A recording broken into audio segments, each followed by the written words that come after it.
recording this webinar so that we can post it later. I am really excited to welcome with us today Tristan Hunkin. Tristan operates she's a solo practitioner serving business owners, and she does some estate planning. She's also the founder of Ripe Lemon Investments, which is an NC nonprofit that supports underserved entrepreneurs who are seeking to start their businesses. She provides free legal and marketing support to help entrepreneurs get going. So quite honestly, we couldn't have a better person to be joining us today. So thank you for being here, Tristan. You should be able to do screen share. And we had a question about whether Tristan's PowerPoints will be shared afterwards, and the answer is yes. We are recording this. We will post it online along with her PowerPoints, and I'm sure that she'd be willing to take questions at the end of this program as well. So thank you, Tristan, for being here. Thank you so much, Kim. So as she mentioned, I am Tristan Hunkin, and I actually am an attorney as a second career. So I am a former Coast Guard member. I honorably left and married the uniform, so traveled quite a bit, taught business to high school students, 9th through 12th grade for a few years, and was able to get my MBA back in 2012, and eventually made my way to law school. Graduated from Georgetown Law. I did a short stint in corporate law, and while I was there, I realized I would like to do it on my own. I have a very entrepreneurial spirit, just like you. So I'm very thankful that you joined us today. I hope this information is helpful. I'm going to go ahead and get started sharing my screen as we're going to talk about finding the right circle for your target market, and specifically on social media. Just an overview of what we'll do. If you have questions, feel free to jot them down, and Kim will pause me and I will try and answer those as we go through this.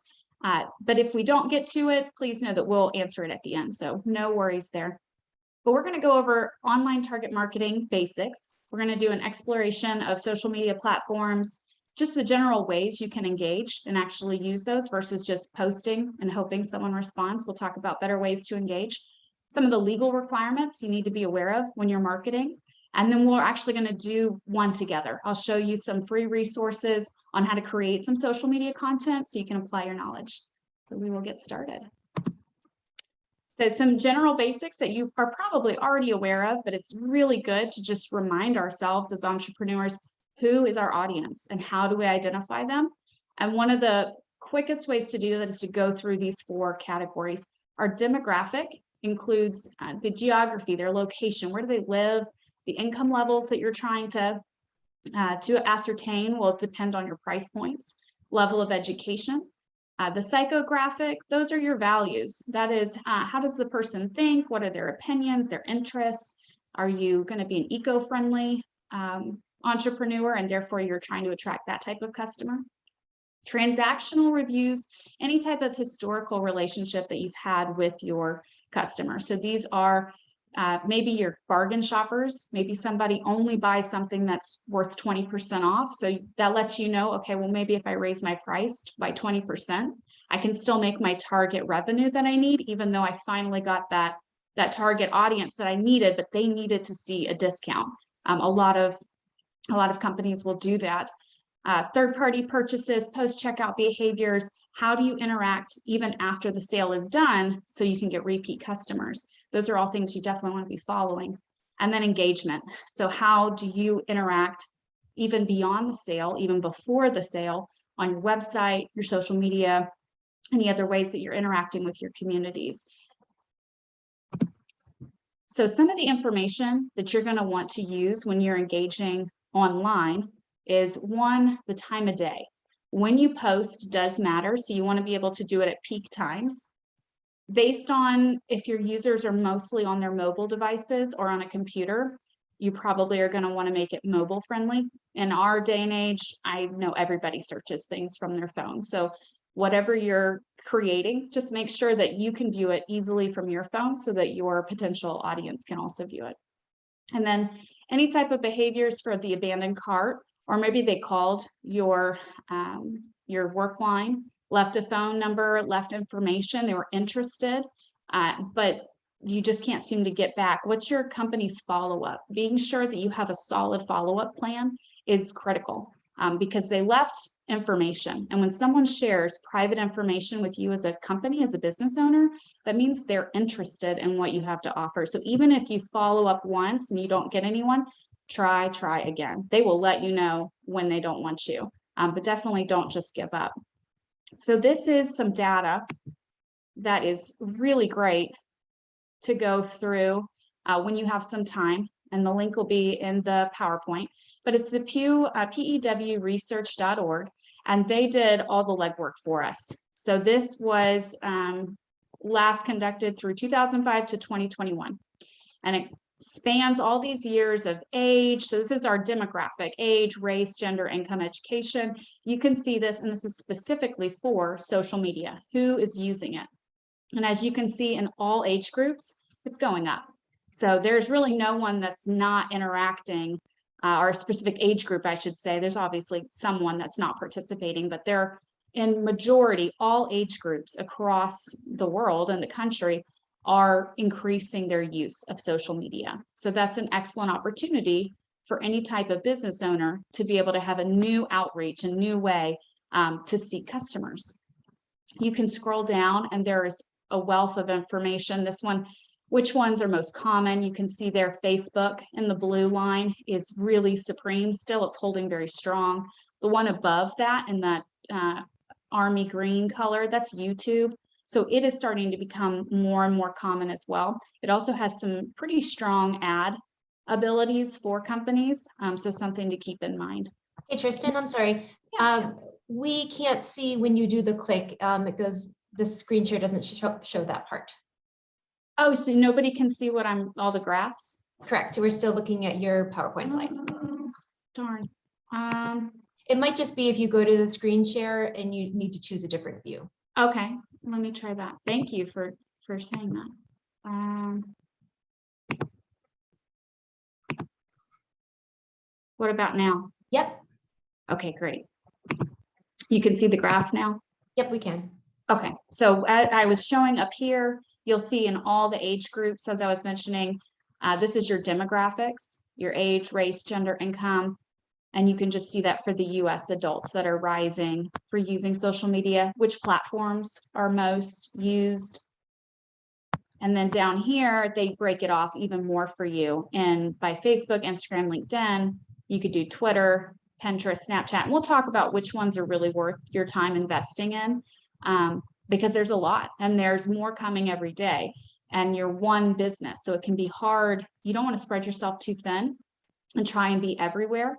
While you want to have an omnipresence in your community as if you are the go-to person, you don't want to be spread so thin that you're making lackluster or non-quality marketing materials because you're trying to just splatter paint everywhere. We want to make sure that we're real focused with that. So this is something good to take a look at later when you have a little bit more time, how long they use it, because it has some really great information for you to see. So let me see if I can get back to my PowerPoint.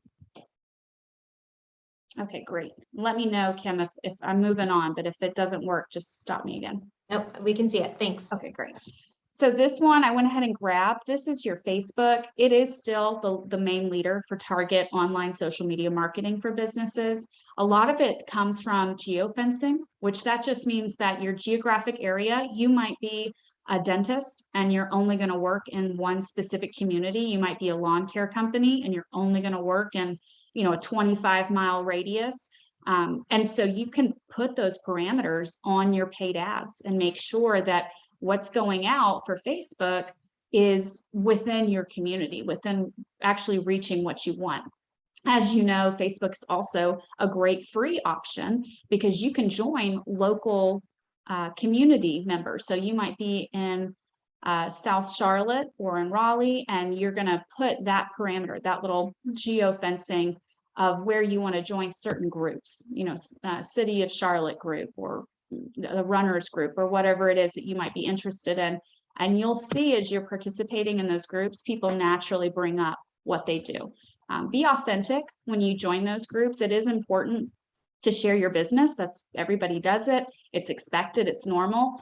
But the ones that don't work are the people who only talk about their business. They're only a pitch sale. So when you go into these groups, make sure that you're going to learn about somebody else. Take a minute to really read and respond and comment to other people the way that you would hope your post would get engagement. And you'd be surprised how much you'll get some reciprocation from that.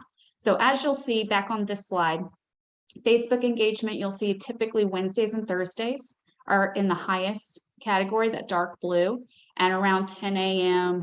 to about 2 p.m. So they've done a really great job, and this is from Sprout Social, and trying to identify, we'll move on to Instagram, what is the best time to post? When should you post? When are you going to hit your audience the most? So this is identifying overall the general user highest engagement amount and what day and what time.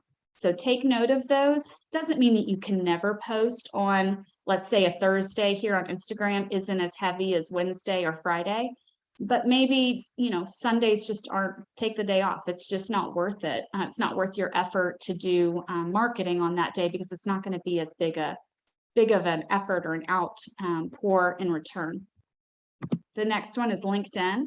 Facebook, let me go back actually. Facebook has a really great thing with Instagram where they have the business suite. And so when you work with Facebook, you can go through there, use their business suite. So when you post once, you actually can post to both Facebook and to Instagram at the same time. It saves you so much time, so much aggravation, and that can really get you multiple markets, because some people strictly use Instagram, some people strictly use Facebook, and very easily you can make one post and capture both audiences. When you are a business, you're going to want to make the decision of which one would even matter. What would I even want to post to Instagram if I am, for example, a veterinarian? Would that even matter? And I would encourage you to just make those decisions. Instagram, as you know, is more picture driven. And so if you're a salon, if you do hair, you braiding, anything like that, you want to show those skills off. If you do coloring, cuts, all of that. If you're a baker, if you make baked goods of any kind, it's very natural. Instagram's a great thing for that. Even lawn care, if you're a masonry, any type of work that you can take a picture of and showcase is really good. If you're doing childcare or something like that, you just want to be smart, because I know I wouldn't want a picture of my child on social media without my permission. So you don't want to get the idea that, or if I'm in the dentist chair, I don't want a picture of me. So just be smart about what you're sharing when you're making those decisions of what goes to Facebook, what goes to Instagram, and even how you market, because you can certainly use a wide variety of images that aren't necessarily your clients or personnel. But Facebook and Instagram are still the leaders right now in target marketing for most companies of what they're using for especially local engagement. And so LinkedIn, this one you'll see Tuesdays and Wednesdays has the highest engagement right there in that center midday. People are working hard between 10 and 2 on their social media. So LinkedIn is not necessarily a marketing aspect. I threw this in because not all marketing needs to be clients. Not all marketing has to convert into sales. Sometimes it's multiple steps. So you might be linking in with different recruiting partners, people that are going to support your business because they have a business. They have a light common interest. And so you can give recommendations and share clients in that way. You might also have the need for employment, where you are bringing on employees. You're ready to bring on an independent contractor. You're ready to bring on a permanent employee. LinkedIn is a very effective and cost-friendly way to do that because you don't have to actually run any ads. And you could, again, with that geofencing, you could find a way to make sure that you're creating your market of who you would actually be sharing your engagement and who it is of sharing your post. Sorry, I lost my train. So LinkedIn isn't necessarily for clients. It's for you making connections that could lead to potential business growers, people that are going to help you grow your business in a way that is beyond clients. In the end, it's a roundabout way that it will lead to more clients. If you have great employees, if you have great network partners, those also lead. But LinkedIn is definitely something to be on if you are a business owner. And the last one, is Twitter. This one is not a natural marketing channel, but a lot of businesses are on it. Admittedly, I am not on Twitter. I don't think that it serves the purpose as a business owner, it serves the purpose that I would be seeking.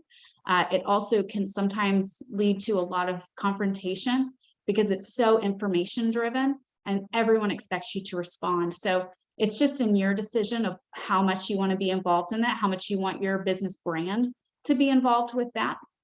And so you can see when the best times to post are. Tuesday through Friday, it's pretty heavy on multiple times for high engagement. And so you just got to make that decision. It's very small amount. You have to do like long threads if you're going to get information out, as you probably know, maybe you're a Twitter user. So again, it's not a natural marketing source, but there are companies that use it just to basically be omnipresent on social media. But it certainly isn't necessary, especially in a local market. So if you are not doing cross-state, you're not multi-state, you're not this huge business, it may not be worth your time to do that. So once you finally decide where you're going to post, when you decide when you're going to post, what should you post? How do you engage in the right way? What do you even say? So one of the things you need to do is go back to that very first slide and decide, who is that one person that I am trying to talk to? Who is that specific target, the person with the right demographics? That's who I'm looking for. They have the same values that my company is promoting. They have the same transaction behavior that I'm looking for. These are the things that you are trying to speak to one person. A lot of times companies will post something that is so generic. It's this big wide net and they're hoping to catch a lot of fish. But because they've left so many holes, it's so vague because they're trying to be so generic, you actually don't catch much at all. And so it's much better to speak to one person at a time because we have similarities, right? You know people who can meet that one person description multiple times over. So you might be, let's stick with the lawn care business. You might be a lawn care company and you want to get into residential neighborhoods. And so you're looking for single family homes. You're looking for 2-parent households. That would increase income levels for them to potentially want to utilize a lawn care business. Maybe they have small children, their time is strapped. You're going to get really focused on who that one person is. Take the time to create your ideal customer. If you take the time to really imagine who they are, writing your engagement posts will become so much easier because you can just pop them into your mind and then write to them and let them know what you have to offer, how you can help them, how you can make their life a little easier, why you're the most affordable, why you're the best choice. And so that's very critical that you take time, personalize it, be authentic. The next thing is that you can up your engagement level of your post once you post when you @ other people. So if you mention other people on your social media, it could be another business that maybe you were able to work with or you had a great experience with that also benefited your business. It could be a client that doesn't mind you, letting them know, like they've offered to give a testimony. And so you say, thank you for your purchase at so-and-so. Those are great ways to just naturally include people. It brings their network into your network. So if that's ever a possibility, certainly @mention. You can also use those hashtags, and that can connect your post with a lot of similar content. So customers that are looking through, let's say South Charlotte, hashtag South Charlotte, they'll see all the posts that are related to South Charlotte. So you could put something more specific like hashtag nail salon, if you have a specific unique trait within what you're doing. So hashtag home renovation, hashtag local business, hashtag whatever it is that would help customers really laser in on you. So like South Charlotte says, it's a location. Those are great to add. The other ones, hashtag entrepreneur, hashtag small business, you're competing with thousands and thousands of of post. And that would be countrywide, worldwide. So definitely make sure that you add a hashtag location wherever that would be.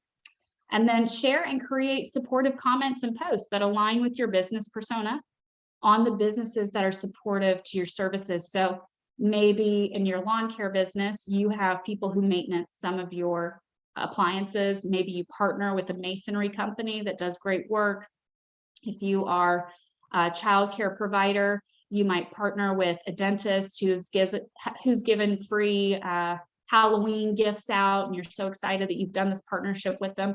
You'd be surprised how creative you can get. Things that don't seem connected at all can really come together. And when you make those business to business relationships, both businesses really benefit because you're aiding into your community and you're creating camaraderie among business owners, which is, it's priceless. I mean, that can make a lot of boast for your post and for your client base.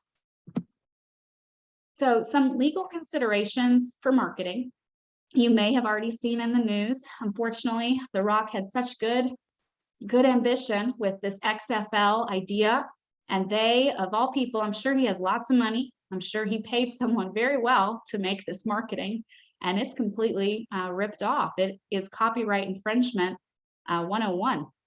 So you'll see the post down below. The company is together. It was, I believe, based on the post, created by women that are working together. It sounds like a nonprofit to try and create some diversity and equity in the world, hopefully, but mostly probably even in business. But it says at the bottom, together, we got tired of waiting for someone to build it. So we did together. That was the original post of the original author, the one who would hold the copyright. Then XFL came, made the same symbol, and then wrote, we couldn't wait for the future, so we built it ourselves. Tomorrow's league starts today. So copyright is all about words. It's transcribing and it's copying someone else's creativity and their work based on their words. And so trademark is the actual symbol. So there's actually two things going on here, because I would argue that those big X's, the way that they have it there, could be a trademark infringement as well. They only pursued copyright here because the verbiage is so clearly similar. But it just goes to show that you really do want a legal attorney to look at, a copyright attorney in particular, to look at what you're doing. Make sure that it is clean, it is fresh, it is a new idea, and it is not coming from anybody. Most marketing services, if you do use them, they will have an attorney on staff, or they'll have an attorney if they're not on staff that they go to and they send their larger work to. But some of these very small freelance ones won't. And so you just want to be very careful when you do that. So one of the good rules of thumb is you could always do it yourself. And so you'll know for sure if you have any copyright or trademark infringement. How can you check your image is clear for copyright claims? I'm sure some of you may have Googled a lemon and you wanted to use a picture of a lemon. And so you went on the website that said free images, but you don't know for sure if they're free. There's a lot of websites out there that are just built so that they can capture your information, because you have to become a member and then you unlock free stuff. And it's honestly just to get your email address and a lot of other information. It's a scary world out there. So just be aware that it's better to just use your own image, to take your own picture, or pay for it. Go ahead and get a subscription or get on a website that is verified, which we'll talk about in a minute. There's a few that are free, and they're very reputable, they're verified, so you know that the images are free of copyright claims. The other thing is who owns the IP, which is the intellectual property, after the contracted work. So for this example here with The Rock, who would own, if it wasn't, let's assume it wasn't trademark, I'm sorry, it wasn't copyright infringement, who would own this together symbol for the XFL? And it just depends on the contract. It depends on how you contracted the work. If it's not mentioned, the standing precedent is that it still is owned by the creator, which means the marketing company that you hired, which is a little counterintuitive because you're paying for that product, but you do not have rights permanently to it, which means they could potentially go and give someone else the right to use that copyright that is your brand. And as you can see, that would cause a lot of problems and a lot of expense. This is going to be an expensive mess for the XFL to correct already. So definitely make sure that if you are doing contracted work at all, that you truly have the copyright and the trademark claims to that. So copyright, just so you know, comes upon creation. You don't actually have to register a copyright for it to be valid. There's some reasons that you'd want to eventually go ahead and register it just to get in front of things. That's a little deeper of a conversation, but just so you know, the moment it's created, it's yours. The moment it's created, it doesn't have to be registered, as long as you can prove the timestamp, which a lot of times it's written on a cell phone or computer and it's timestamped. It's yours from that moment forward. The trademark does have to be registered in order for it to be enforced. So when should you register a trademark or a copyright?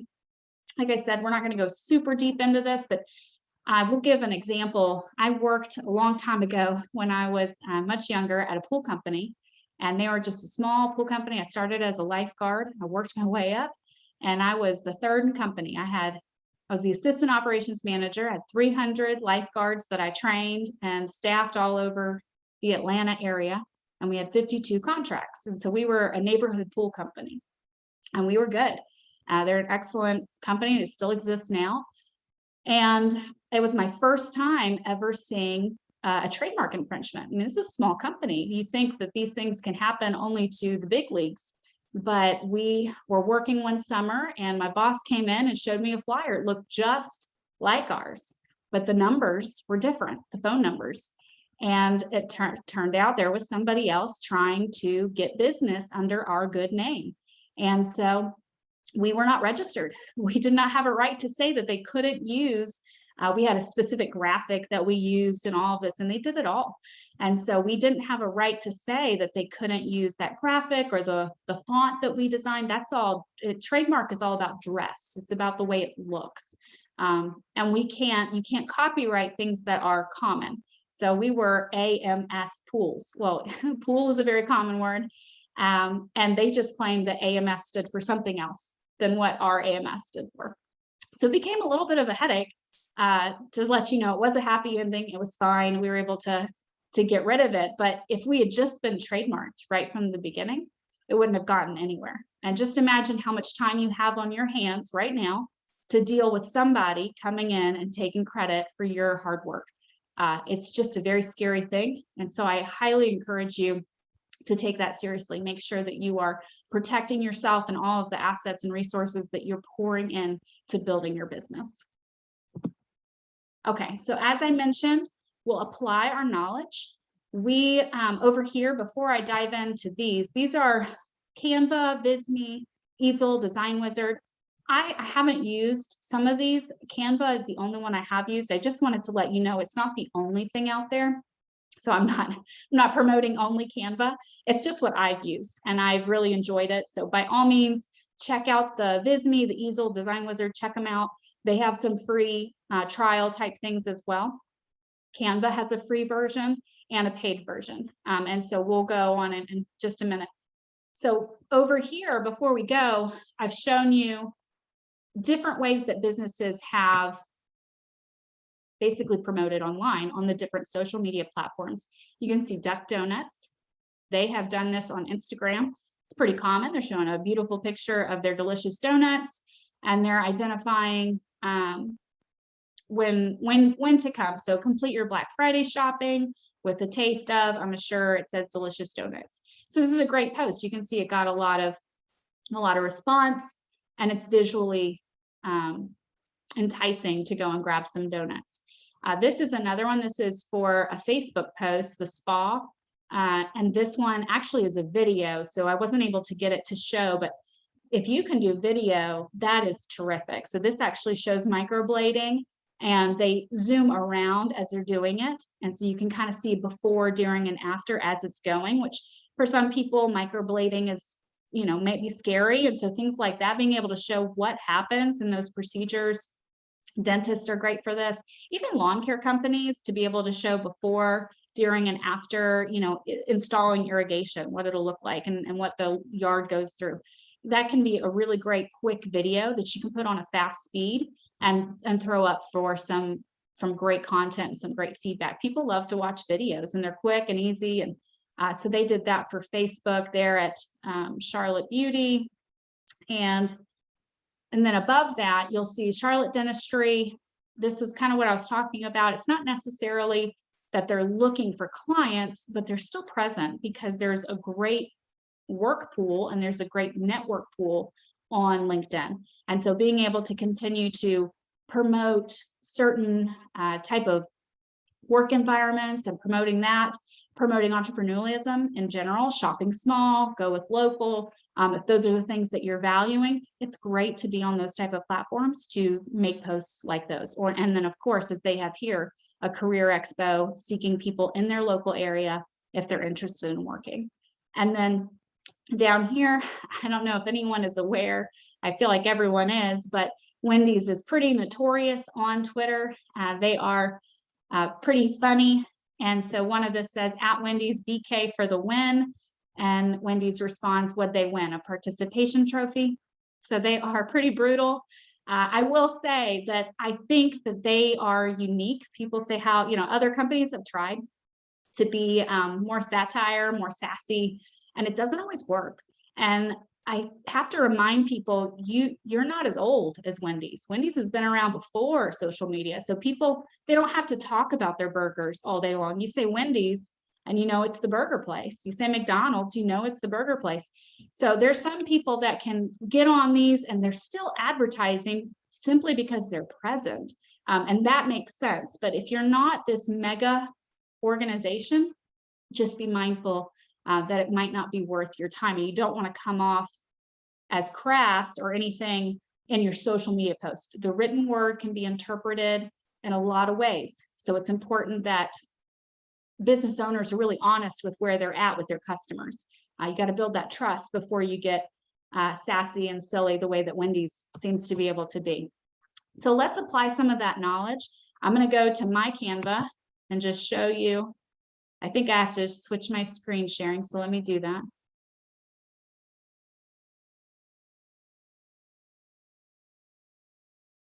And Canva, like I said, it has a free, and Kim, just let me know if that didn't work, but if it did, I'm just going to keep going. Nope, we're good. Thanks. Okay, great. It does have a free version on it. And I want to say the pro version actually isn't even that expensive. It is, I don't want to quote it, but I feel like it was like $15 a month. I mean, it really wasn't crazy expensive. And the one thing that's different about doing the free version versus doing like a paid plan is you get this little thing down here called the content planner. And it's my best friend. I love it. You can see I've done all kinds of stuff. This is for Ripe Lemon Investments. This is for that nonprofit that me and a team work together. So we can get on here multiples. It can be, I have 3 people who do it with me. You'll see over here, it says main office's team. There's 3 others. And we just take turns posting, 2 weeks at a time. So I don't spend every day on social media. In fact, I don't get on that often, but I'm always posting because I'm able to create, Saturday, Sunday on those slow social media days anyway. I take an hour or 2, really knock out some content of what do I want to say, what's coming up. We just had a big philanthropic thing that we did at a high school where we worked with some seniors on some entrepreneurial lessons on financial literacy. And so that was coming up. And so we really worked hard to gear and make sure people were ready for it.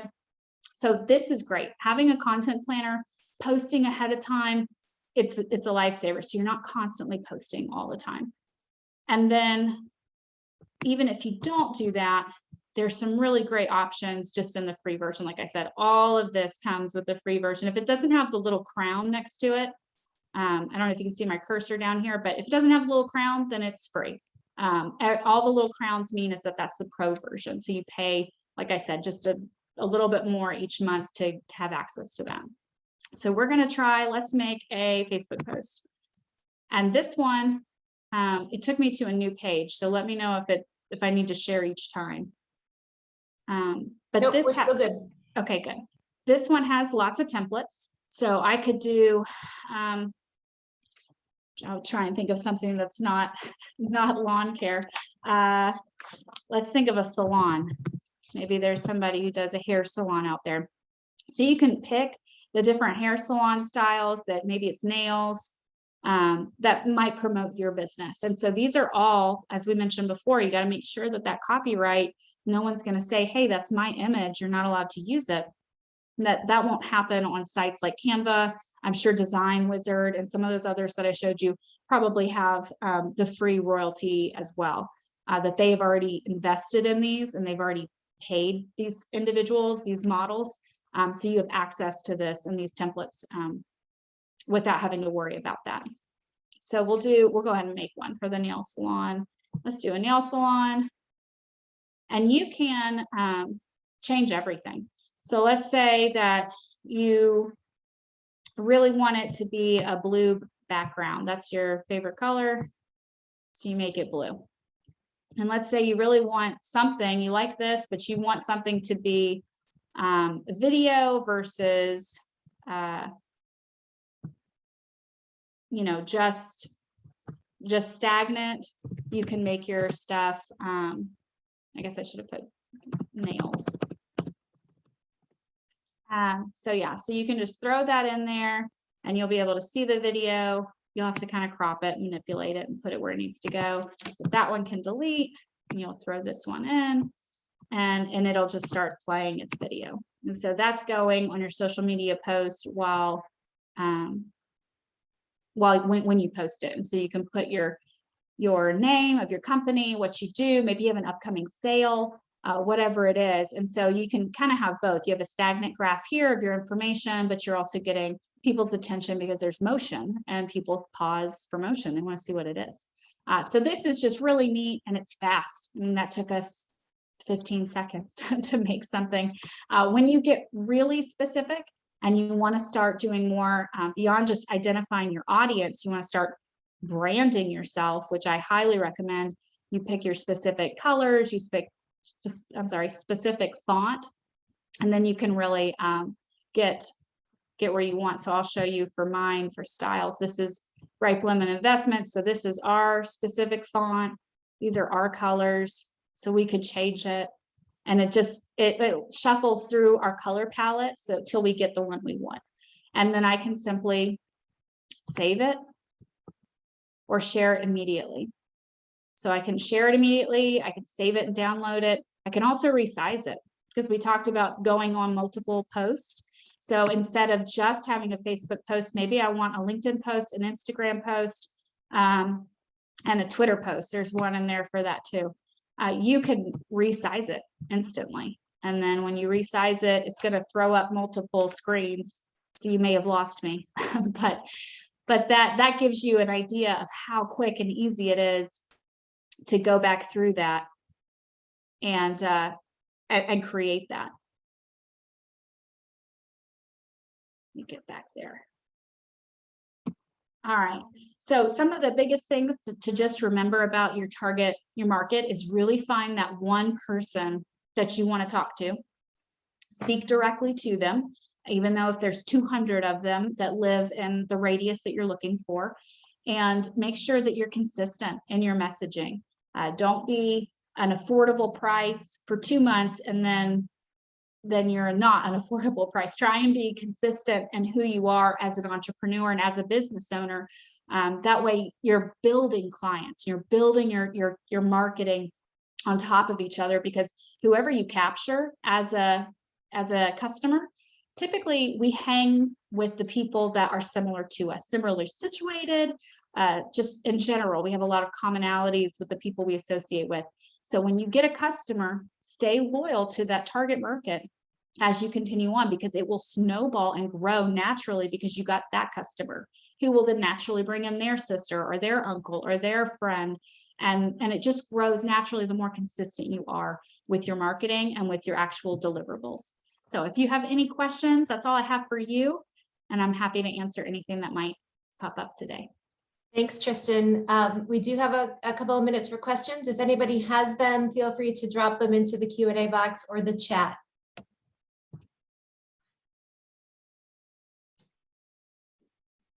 While we're waiting for questions, I'll just share, I do business counseling, custom contracts, as you can see, trademark and copyright, any general business. If you are still trying to launch a business, Ripe Lemon Investments would be a great resource. You can see that at ripelemoninvestments.org, and we can help you get registered and assist you in your initial marketing plans and all of that to get you going. We have a great team on staff for that.